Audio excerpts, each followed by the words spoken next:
because he's given Jesus Christ, his Son. Give thanks with a grateful heart. Give thanks to the Holy One. Give thanks because he's given Jesus Christ, his Son. And now let the weak say, I am strong. Let the poor say, I am rich, because of what the Lord has done for us. And now let the weak say, I am strong. Let the poor say, I am rich, because of what the Lord has done for us. Give thanks with a grateful heart. Give thanks to the Holy One. 네, 교우 여러분 안녕하세요. 오늘 어떠셨습니까? 아침엔 기도, 저녁엔 성경 말씀. 서로 다른 분은 식사에 있는 오늘 하루 기쁘고 좋은 분은 하나님께 감사와 찬양 투도를 복처럼 어렵고 힘든 일을 겪으면 교회를 통해서 우리 나라는 우리를 인도해 주시고 하나님의 교회에서 감사하시고 기쁜 일이든 힘든 일이든 다 우리에게 은혜가 되고 그분께 감사와 드리고 있습니다. 여기는 제가 너무 피곤하게 되고 비싼 유전들이 돼서 행복한 복장을 보고 있습니다. 오늘은 출애굽기 21장 몇 가지 법령이 시작이 돼요. 근데 여러분, 아니 갑자기 왜 20장에서 십계명을 줘놓고 갑자기 뭐 종에 대해서 어쩌고 여종에 대해서 어쩌고 살인자는 어쩌고 이런 얘기를 왜 나올까? 그 십계명이 십자가 신학, 하나님에 대한 계명 처음에 4개, 5개, 그다음에 이웃과의 관계에 대한 것 5개 또는 6개 이렇게 주어졌습니다. 그래서 크게 하나님에 대한 것, 이웃에 대한 것, 또는 인간에 대한 것 이렇게 해석해도 되고요. 근데 이제 이걸 이제 자세한 강론으로 들어가는 데는 하나님에 대한 것을 보다 이웃에 대한 것을 먼저 이야기하고 있어요. 그 이유는 성경이 설명하고 있지는 않는데 제가 유추를 해보면 우리가 하나님을 섬기는 것보다 이웃하고 관계를 맺는 게 더 어려운 것 같아요. 특히 나를 힘들게 하고 나와 사이가 가깝지 않고 나와 멀고 어렵고 그런 사람들과 관계를 맺기가 참 쉽지가 않죠. 그래서 신약에서도 그런 말씀 하잖아요. 눈에 보이는 형제를 사랑하지 못하면서 눈에 보이지 않는 하나님을 어떻게 사랑할 수 있겠느냐. 근데 우리의 실제는 눈에 보이지 않는 하나님을 사랑하기가 쉬워요. 그리고 그 하나님한테 때로는 실망할 때도 있고 불만이 있을 때도 있고 불평이 있을 때가 있는데 그거를 설명해주는 말씀은 많아. 성경도 설명해주고 뭐 목사나 신부들이 설교를 통해서 또는 같은 신도들끼리 권면을 통해서 우리가 믿음에서 실족하지 않고 실망하지 않도록 그런 말씀들을 들어오면 꽤 설득력이 있습니다. 근데 나를 힘들게 하고 내가 이쁘지 않고 미운 그런 사람들하고 잘 지내는 것은 참 쉽지가 않아요. 오죽하면 사람 안 변해 그런 말이 있겠습니까? 그만큼 사람들이 그 사람을 사랑해 보려고 했는데 쉽지 않더라는 거죠. 네, 그렇습니다. 실제로 저 뭐 나눔의 집이나 이런 데 활동하면서 정말 뭐 고아라든가 이런 그 버림받은 아이들 상대해 보면 그거 하면 아이들이 신부님 뭐 훌륭하십니다 그럴 것 같으죠? 제 거 훔쳐가요. 자기들 거기서 수동에서 건져주고 도와주고 하는데도 훔쳐간다. 왜냐하면 부모한테 특히 엄마한테 버림받은 애들은 사랑을 믿지 않습니다. 또 그런 사람들이 이 성인이 됐을 때는 그래도 감춰져 있어. 어떤 환경에서 자랐는지. 그러니까 이게 어디서 어떻게 붙을지 몰라요. 그러니까 사람은 살얼음판을 걷는 것 같아. 어디서 빠질지 모르는.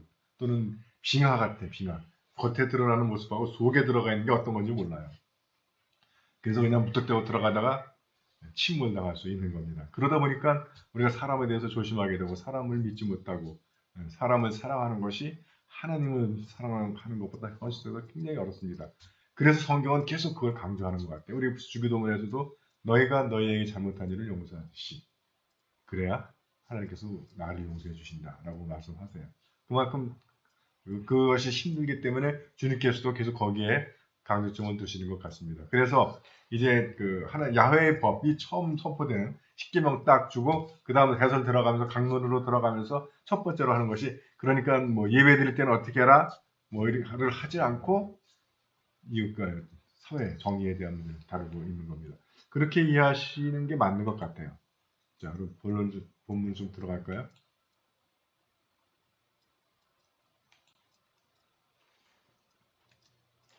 자, 처음 시작이 종에 관한 법령입니다.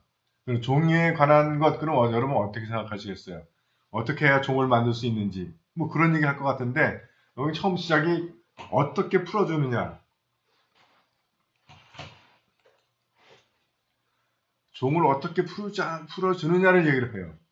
그래서 안식년을 적용합니다. 동족의 경우죠.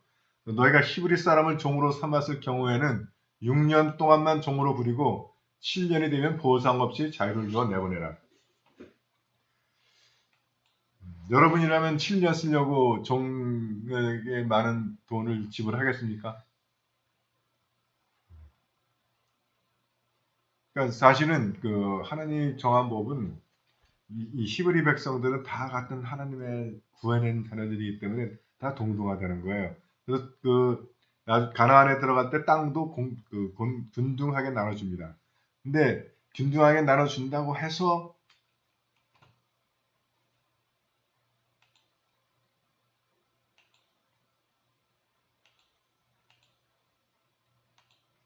사람들이 똑같이 사냐? 그러지 않더라는 거죠. 능력이 다르고 상황이 다르고 여러 가지 상황 때문에 똑같이 나눠줘도 잘 사는 사람이 있고 또 이렇게 쇠락해 가는 사람들이 있고 그래서 완전히 경제가 무너져 가지고 생존할 수 없으면 항상 자신의 몸을 파는 거죠. 노예로.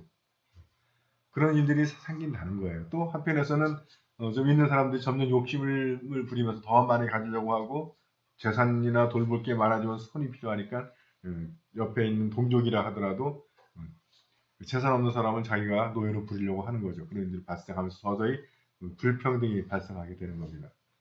그래서 이 당시 사회가 노예라는 것이 일반화되어 있는 사회니까 그 자체를 죄악시하지는 않지만 그러나 부득이하게 너희가 동족을 종으로 부리는다 하더라도 이런 법을 적용을 해야 된다는 거예요. 그러니까 이 종에 관한 법령인데 처음부터 종을 삼는 문제를 다루지 않고 종을 어떻게 풀어줄까를 다뤄주고 있는 겁니다. 이것이 세상 법하고 다른 거죠. 하나님의 법이라는 거예요.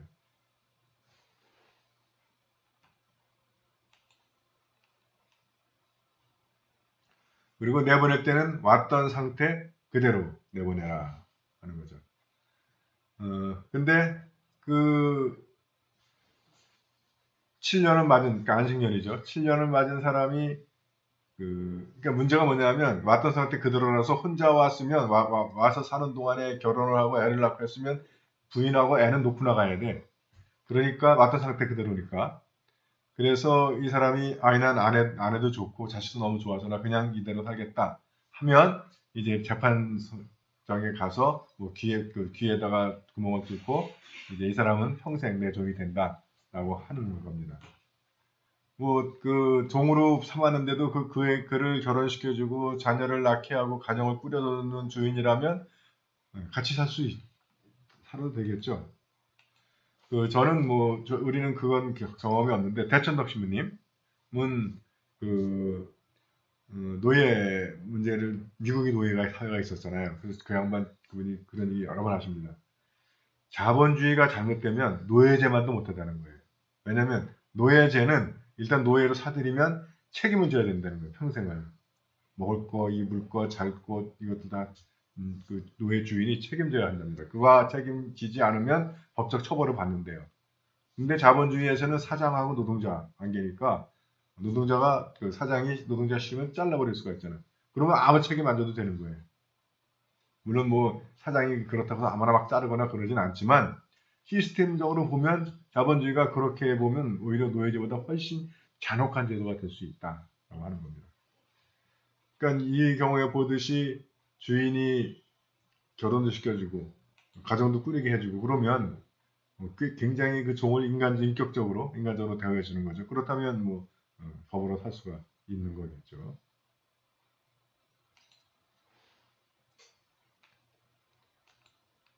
두 번째는 여종에 관한 법령이에요. 이건 여러분 정말 대단한 겁니다. 왜냐하면 여러분 이 시대의 여자는 재산이에요. 무슨 인권이야 인권이 여자한테 더군다나 뭐 여자집 여자도 아니고 종을 그러니까 여러분 이것이 성경의 위대함이에요.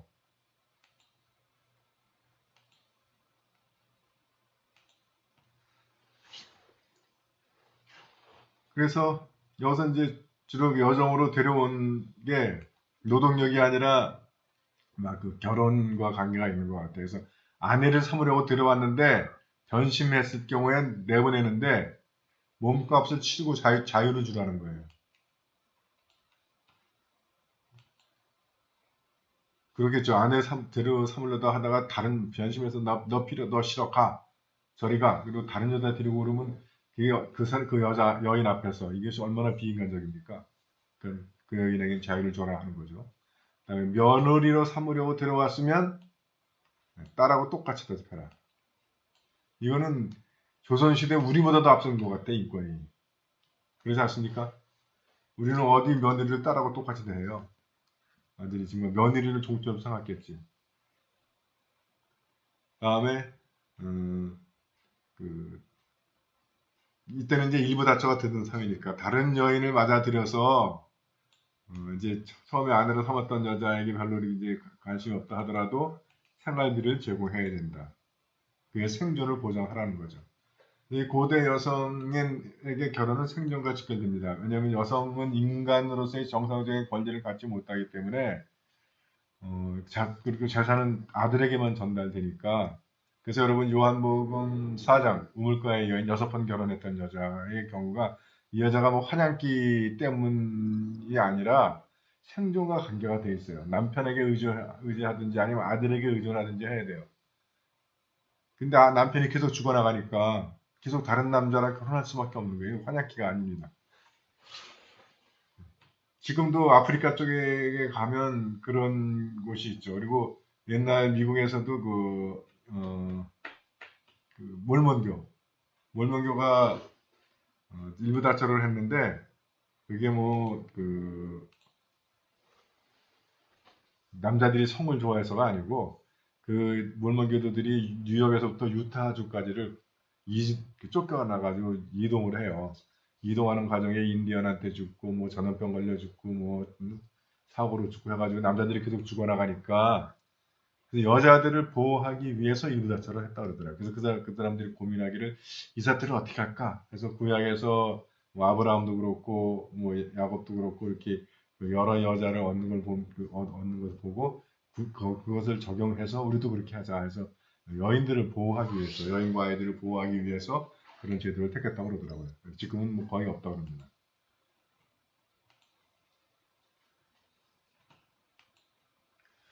세 번째로 살인에 관한 법령이에요. 자, 살인자는 다른 사람을 죽였으니까 죽여야 되겠죠. 근데 이 경우에도 굉장히 다양한 상황들을 고려를 합니다. 남을 때려 죽인 사람은 당연히 그리고 또 흉계를 꾸며 악의로 살인한 자는 도망쳐가지고 성전으로 도망갔다 하더라도 그건 붙잡아. 원래 제단을 붙잡고 있으면 손을 못 대요. 왜냐면 우리가 그렇잖아요. 부모 앞에서 자식들끼리 싸우면 불효잖아요. 그래서 그건 안 되는 겁니다. 또 제단은 신성한 곳이기 때문에 칼잡이들이 들어갈 수가 없어요. 그러나 흉계를 꾸며가지고 다른 사람을 죽인 그런 놈들은 제단을 붙잡고선 버티더라도 그냥 끌어내라는 거예요. 그다음 유괴범들 죽이고 부모를 때리는 자 부모를 없인 적이 있는데 역시 여기서도 부모를 2번 다루고 있습니다. 그래서 이런 사람들은 다 죽여라. 그런데 또 한편으로는 그 미필적 고의에 의한 살인, 그 죽이려는 의도가 없었는데 사고로 다른 사람을 죽게 했을 경우에는 왜냐면 그 가족들은 또 분하고 억울하니까 정상적인 생활은 할 수 없어요. 그래서 이 사람들은 도피성을 정해줘서 그리로 도망가야 됩니다. 그래서 그리로 도망가서 당대의 대제사장이 죽을 때까지 도피성에서 못 벗어날 수 없어요. 그 도피성을 벗어나면 그 유족들이 복수할 수 있습니다. 그렇게 유족들도 배려하고 이 억울하게 본의 아니게 다른 사람을 죽인 사람도 배려하는 이런 섬세한 배려들이 성경에 있습니다. 그건 그 다음 넘어가면 더해요. 과실치사나 과실치산 이 문제를 쭉 다루는데 억울한 사람이 없도록 하라는 거예요. 그래서 우선 기본 전제는 뭐냐면 눈은 눈으로, 이는 이로 이거 들어보셨죠? 손은 손으로, 발은 발로, 화상은 화상으로, 상처는 상처로, 멍은 멍으로 갚아야 한다. 그러니까 다른 사람에게 그 상처를 주는 걸 그대로 받아라라고 하는 겁니다. 이게 왜 중요하냐면 현재 이들이 노예 생활을 할 때는 주인이 한 것을 그대로 받을 수 없어요. 또 노예들끼리도 뭐 힘센 놈이 뭐 힘으로 하고 한 것을 그것을 보장해줄 법이 없습니다. 그래서 우리가 흔히 뭐 법 없이도 살 사람 그런 얘기 하잖아요. 그런데 그 사람들이 법이 있으니까 살을 수 있다. 그렇지 않으면 못된 놈들이 법이 없다 그러면 그것도 그냥 안 놔둬. 그런 사람들 그냥 안 둔다는 거죠. 그렇듯이 이들이 애굽에서 노예로 살 때 법이 없으니까 법은 귀족들에게 적용되는 거예요. 노예들에게 무슨 법이 적용이 돼. 그러니까 그냥 저 힘이 그 좌우하는 그런 세상인 거죠. 그랬던 세상에 대해서 지금 하나님이 너네는 그렇게 살면 이제는 그렇게 살면 안 된다. 그래서 너네가 다른 사람을 의도적으로 했으면 그건 뭐 죽음이고 실수로 그렇게 했으면 눈은 눈, 이는 이, 손은 손, 1대1로 갚아야 한다는 거예요.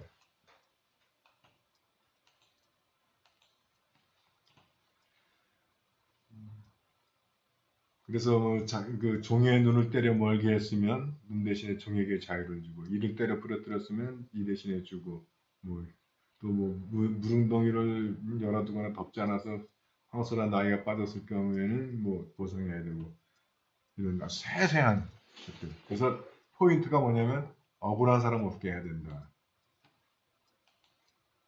이게 뭡니까? 이게 바로 우리 얘기는 공정사회 아닙니까?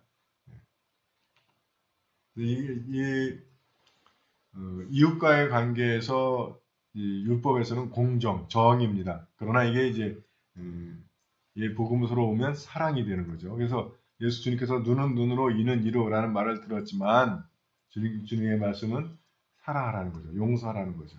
복수하지 말라는 거죠. 그렇게 이제 한 단계 더 업그레이드가 되는 겁니다.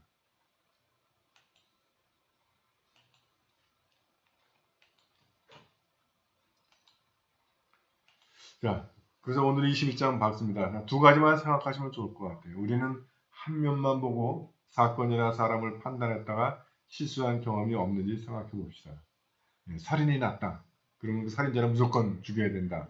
라고 생각하거나 또는 도둑질을 했다. 그럼 그 사람 무조건 벌을 받아야 된다. 라고 생각할 수가 있지만 예를 들어 장발장 같은 경우 사흘을 굶고 조카들이 굶고 굶주리는 상황에서 빵 한 개를 훔쳤는데 19년 동안 감옥살이를 했다. 그러면 우리가 고려할 사항이 많죠. 단지 도둑질은 나쁘다.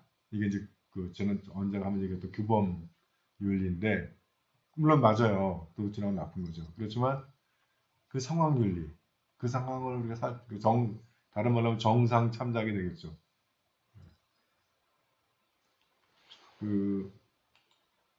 그런 류의 소설도 많이 있는데 우리나라의 대표적인 게 김은국 씨가 쓴 순교자라는 소설. 6.25 배경은 6.25입니다. 이민군이 내려왔어요. 점령했죠. 그리고 이제 목사들을 끌어낸 거예요. 10명을. 그래서 니를 예수 부인하지 않으면 다 죽일 거다. 끌고 갔어요. 그래가지고 한 명만 살아남아. 9명은 죽고. 근데 이 한 명은 정신이 돌아버렸어요. 이제 우리 유엔군과 국군이 수복을 했습니다. 임금을 쫓아내고. 그렇게 되니까 이 정신 돌은 사람, 이 사람은 이제 그 예수를 배신한 사람, 또 동료 목사들을 배신한 사람으로 낙인이 찍히는 거예요. 근데 이 사람이 정신이 가가지고 다들 그렇게 판단하는데 실상은 어떻게 된 거냐면 그 목사들을 끌고 간 인민군이 크리스찬이었던 거예요. 크리스찬이어가지고 한번 시험해 보려고 겁을 줬더니 9명의 목사들은 나 예수 부인하겠다고 그냥 살려달라고. 그래서 이 인민군 명사가 그 모습 보고 경멸스러워서 9명을 다 죽여요. 그리고 난 살아남은 한 사람은 난 죽어도 예수님 부인 못한다 하고 버틴 목사인데 그 인민군이 그러는 것도 보고 또 동료 목사들이 그런 걸 보고서 정신이 도는 거예요. 그럼 진정한 순교자는 누구냐는 거예요. 세상 사람들은 인민군에게 끌려갔다가 죽은 9명의 목사를 순교자라고 보지만 진짜 순교자는 남았지만 정신이 도는 그 목사가 진정한 순교자라고 하는 것이죠. 물론 뭐 인생사가 다 그렇게 되지는 않지만 그러나 또 동시에 인간사가 그렇게 단순하지 않다라고 하는 걸 보여주는 거죠. 그래서 우리가 어떤 사람도 한 면만 보고 판단하거나 사건도 한 면만 보고 판단해서 실수한 경우를 엄밀히 돌아보시고, 두 번째는 실제적 진실에 가까이 가기 위해 우리는 어떠한 노력을 해야 하는지 생각해 보시면서 다음 자리에 있으면 좋을 것 같습니다.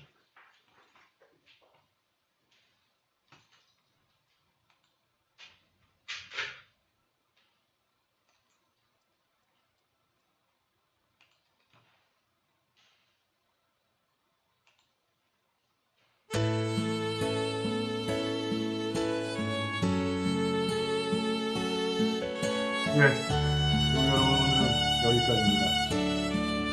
주님의 보호하시는 편안한 하시고 내일 9시, 11시 실시간으로 나누시고 내일 교회에서 지켜볼 거야.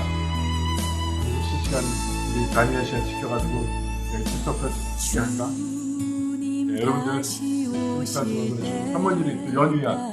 평가 시간을 보내주세요. 사랑합니다. 이 길을 가리라.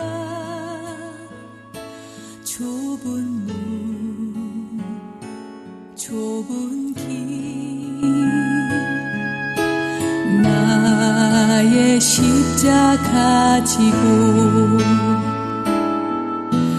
나의 가는 이 길 끝에서 나는 주님을 보리라. 영광